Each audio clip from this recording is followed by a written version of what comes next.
तो जी है, नमस्कार दोस्तों। आप लोग देख रहे थे साई लाल यादव जी का नया फिल्म का अपडेट वीडियो। जी हाँ, आप सभी को बता दूँ थे साई लाल यादव जी का एक और फिल्म छठ से शुभ अवसर पर आप सभी के नज़दीकी सिनेमा हॉल में रिलीज़ होने वाला है, जिस फिल्म का नाम है श्री 420। जी हाँ, SRK म्यूजिक पे अभी हाल ही में इस फिल्म का ट्रेलर रिलीज़ हुआ था और आप लोगों ने देखा होगा।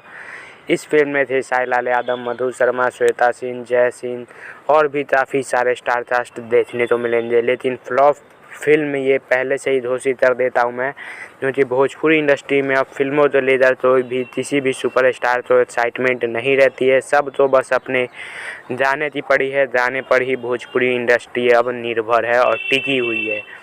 तो आप सब गानों में इंटरेस्ट ले, फिल्म में ना ही भोजपुरी सुपरस्टार को इंटरेस्ट है, ना ही फैंस को इंटरेस्ट है, ना सिनेमा हॉल का पता रहता है, कुछ भी नहीं होता है और बस फिल्म रिलीज़ होती है, वही पता चलता है, बात खत्म।